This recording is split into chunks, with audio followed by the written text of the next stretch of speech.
नमस्कार आप सभी को। सबसे पहले तो मैं सेंट्रल एकेडमी की टीम का धन्यवाद देना चाहूँगा, जिन्होंने मतलब ये मैं और मेरी वाइफ अभी डिस्कस कर रहे थे कि भाई ये पहले बार हमने ऐसी कोई चीज़ देखी है। मैंने तो नहीं देखी, हमने भी स्कूल में थे, तो ये फर्स्ट टाइम किया इन लोगों ने, तो ये बहुत ही अच्छी चीज़ थी। अब मैं बैठे बैठे ऐसे ही दो चार चीज़ें लिख रहा था। तो हमारी जनरेशन, जैसे मेरे को आप देखोगे तो मैं हूँ 28 साल का, ठीक है। ये बच्चे अपने हैं 10 साल 15 साल, और आप जैसे अधिकतर लोग हैं 50 के ऊपर। तो हम जो है, मैं हूँ जो 28 साल में एकदम बीच में बैलेंस में हूँ कि वो कड़ी भी एक नीचे है, एक कड़ी आप ऊपर है, हम बीच में कहीं है। तो मुझे लगता है कि हम एक्सपीरियंस में तो आपसे बहुत यंग है, आप जितना एक्सपीरियंस नहीं होगा, बट कोई दो चार चीजें हम थोड़ी सी ढंग की मैं बताना चाहूंगा आपको कि भाई अभी जैसे जैसे एक उदाहरण देता हूँ कि चूंकि हम तो फॉरेस्ट के आदमी हैं, तो फॉरेस्ट का एक उदाहरण आपको दे देते हैं। कल परसों में अभी एक अपने डॉक्यूमेंट्री आती है आजकल तो नेटफ्लिक्स पे, टीवी पे, तो मैं देख रहा था। तो जैसे अपने अफ्रीका में हाथियों होते हैं, हाथी, ठीक है। तो हाथियों का एक झुंड होता है। तो वो किस हिसाब से रहता है, आप उसकी बात को समझना, फिर आप अपनी अहमियत को समझना कि भाई वो एक परिवार की तरह रहते हैं। मान लीजिए हाथियों का झुंड है 20 से 30 लोगों का, ठीक है। अब आती है गर्मी, ठीक। तो वो एक परिवार की तरह पूरा इकट्ठा चलता है, एक से दूसरी जगह, एक से दूसरी जगह। और उनके लिए सबसे जरूरी क्या चीज हो जाती है, उनको ये पानी की आवश्यकता पड़ती है। भाई यदि वो पानी के सही जगह पे सही टाइम पे नहीं पहुंचे, तो पूरे के पूरा उनका परिवार 20 से 30 वो रहते हैं। छोटे हाथी से लेकर, हाथी लंबे जीते हैं तो 70-75 साल तक के भी होते हैं। तो उस पानी की जगह पे यदि वो सही टाइम पे नहीं पहुंचते हैं, तो वो पूरा हर्ड जो कहते हैं, झुंड है, वो मर जाएगा। तो उस हर्ड को उस जगह पे ले जाने की जिम्मेदारी किसकी होती है, आपको पता है? उस परिवार का एक मुखिया होता है, वो होती है उनकी फीमेल, जो सबसे सीनियर उनमें जो हथिनी होती है, सबसे पुरानी, उसको मेट्रियार्क कहते हैं। तो वो उसकी जिम्मेदारी होती है उसकी, भाई उनको उस पानी के सोर्स पे ले जाना है। वो कहाँ से आता है उसको? उसके एक्सपीरियंस से। वो पहले बार नहीं है। अब जैसे कोई 2 साल का हाथी भी होगा उसमें छोटा, वो तो नया नटखट मतलब बदमाशी करता हो जाएगा। पर वो जो 75-80 साल की जो हथनी है उनकी मुखिया, उसको पता रहता है कि यार वो चीज वहां है। वो चीज उसको कहां से मिली? एक्सपीरियंस से। और यदि वो उस चीज में चूक गई, तो वो 30 या 40 जितने हाथी हैं उनके, वो निश्चित है वो मर जाएंगे। क्योंकि एक बार गलत चले गए, वापस आएंगे तब तक वो उतनी प्यास को झेल नहीं पाएंगे। तो ये चीज अब आप अपनी हमारी सोसाइटी पे ले लेते हैं ना, तो ये आपकी है कि भाई वो 70-75 साल का आपका एक्सपीरियंस कोई 60 साल से है, ठीक है।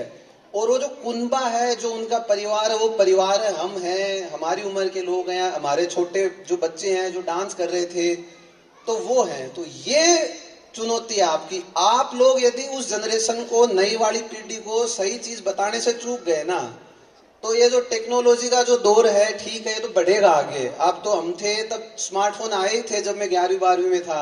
अब तो सबके पास फोन है, मेरे हिसाब से 8वीं 9वीं 10वीं के सब बच्चों के पास फोन है। तो ये जो जनरेशन जो अब ये चलेगी, इसके अंदर आप लोगों का रोल बहुत क्रिटिकल हो जाता है, मेरा ये मानना है। मतलब मैं क्या बताऊं, मैं चूक रहा हूँ, मेरे मतलब बहन के बच्चे हैं 12 मतलब 13-14 साल के हैं, उनसे मिसमैच आ गया। भाई मामा आपको तो पता ही नहीं, क्या समझोगे क्या करोगे, मतलब ठीक है। तो सोचिए आपके साथ और ज्यादा मिसमैच आएगा, आपकी बातों को नहीं मानेंगे। तो ये चीज है, आपको इस चीज का एक बहुत जिम्मेदारी की बात है। अब आपसे वो भूलेंगे मिलेंगे नहीं, मतलब भाई उनकी उम्मीदें अलग हैं, उनके दोस्त अलग हैं, वो मोटरसाइकिल में घूमना चाहते हैं। 11वीं 12वीं का लड़का तो यही करेगा, उसके सपने यही है, फोन चलाऊं, बढ़िया मोटर गश्ती चले। तो आपकी जिम्मेदारी है उसको गाइड करना।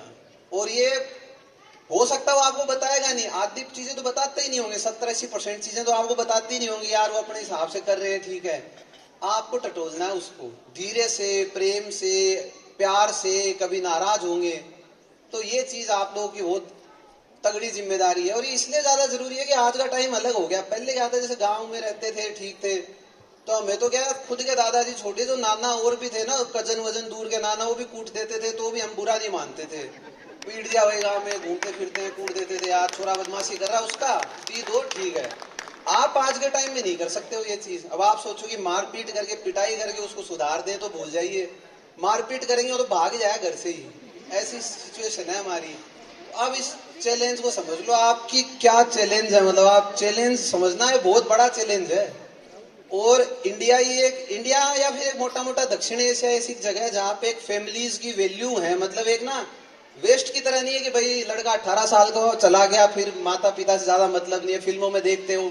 मतलब ये देश में वैल्यू चली आ रही है, रात से नहीं चली आ रही है। हमारी सिविलाइजेशन तो कहाँ, सिंधु सभ्यता से कब से पुरानी चली आ रही है। तो ये वैल्यू 2-2.5 हजार साल से हमारे बुजुर्गों ने हमें दी है। तो यार समझदार ही थे, उन्होंने एक चीज आगे से आगे जनरेशन को हमें तक दी, अब हमें खींचना है इसको, अब ज्यादा चैलेंज है सबसे बड़ा। तो ये चीज ध्यान रखना।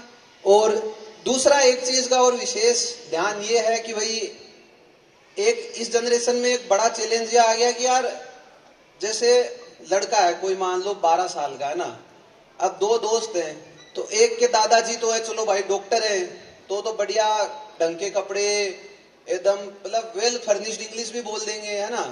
और एक अपना कोई भाई, मान लो वही लड़का उसका साथी हो, कोई खेती वाले परिवार से आता होगा, तो उसके दादाजी हो सकते हैं खेती करते हो, धोती पहनते हो, हमारे तो जैसे धोती होती पहनते हैं उधर। तो वो लड़के को एकदम झिझक आ गई है कि यार मतलब वो बताता नहीं है पर उसके अंदर बहुत तगड़ा चल रहा है कि यार मैं मेरे घर पे कैसे लेके आऊं मेरे दोस्तों को, मेरे दादाजी को तो बात करने का इस चीज का पता नहीं है ना। कि यार ये तो मेरे मतलब वो अपने दोस्त के घर गया तो देखा यार बहुत ताम झाम है, बढ़िया सब इंग्लिश बोल रहे हैं फराटेदार, ये वो गुड मॉर्निंग गुड इवनिंग वो वाला सिस्टम चल रहा है। अरे एक वो दूसरा परिवार है भाई, वो उसके दादाजी आराम से खेती करते हैं अपना, ये एक चैलेंज और रहेगा। तो हमें इस चीज में पीछे नहीं होना है, मतलब मेरी बात समझ रहे हो, हमें रखना है कि भाई उससे कट नहीं हो जाए और उन बच्चों को भी समझाना है। और इसमें सबसे जरूरी चीज है स्कूल। कॉलेज में आते आते तो बच्चे समझदार हो जाते हैं, और स्कूल में बहुत भारी ये दिक्कत आती है। हमें भी नहीं समझा, हमें लगता था यार हमारे दोस्तों के तो दादा दादी ये है वो, हमारे तो यार खेती वेती करते थे, धोती पहनते अभी पहनते हैं। हमें मेरे को उस टाइम लगता था इन्फीरियरिटी की, यार अपन तो ऐसे ही रह गए यार, ये तो ये है वो है, मैं झिझकता था मिलाने से, एक्चुअल बात है। तो क्या हुआ था कोई, मतलब मेरी बात समझ रहे हो आप। तो आप लोगों को भी थोड़ा सा तो बदलना पड़ेगा, और ज्यादा टीचरों को बच्चों को समझाना पड़ेगा कि भाई ये सब टेक्नोलॉजी ये सोफिस्टिकेशन ये अपनी जगह है, बट वैल्यूज जो है हमारी ना वो जरूरी है। और एक लास्ट चीज ये कहना चाहूंगा कि कुछ ही रिश्ते हैं जो यहाँ पे मतलब वो होते हैं कि भाई हमारे भी स्कूल में दोस्त थे, सारे छुड़ गए, गिनती के 3-4 बच्चे। उस टाइम तो वही लगते थे दोस्त ही दुनिया है, 11वीं 12वीं के बच्चे को यही लगता है दोस्त है बस यही है, माँ बाप दादा दादी कुछ नहीं। बट एक माँ बाप का रिश्ता और एक दादा दादी नाना नानी का जो रिश्ता होता है ये कोई अनकंडीशनल होता है। कि भाई आपका बच्चा आपकी तौहीन भी करे, आपकी बात ना माने, लड़ रहा है तो भी आप उससे प्रेम करोगे। और यही चीज मतलब आप समझ रहे हो, दोस्त से लड़ लिया तो चले आएगा, छोड़ में नहीं रखता दोस्ती, पर ये खून का रिश्ता है, ये आप छोड़ नहीं सकते इस चीज को। मेरी बात समझ रहे हैं। तो मम्मी ने से मेरी मम्मी कहती थी कि भाई एक बार एक चोर जा रहा था चोरी करने, तो उसकी माँ ने यही आशीर्वाद दिया कि बेटा सफल होना। मतलब वो उस गलत काम में भी उसको मना नहीं कर पाई कि यार मेरी खून है यार, ये मतलब सक्सेस नहीं हो, मतलब विफल ना हो जाए, तो चोरी करने जा रहा था। तो ये बॉन्डिंग है एक रिश्ते की, हमारे दादा दादी माँ पिता नाना नानी, इसको मेंटेन करना है बहुत मुश्किल काम है। 10-15 साल बाद एक और चेंज होगी चीजें। तो टिके रहना, जुड़े रहना, अपने बच्चों को समझाएं, टीचर जरूर समझाएं। टेक्नोलॉजी तो आती रहेगी जाती रहेगी, ठीक है। Okay, thank you.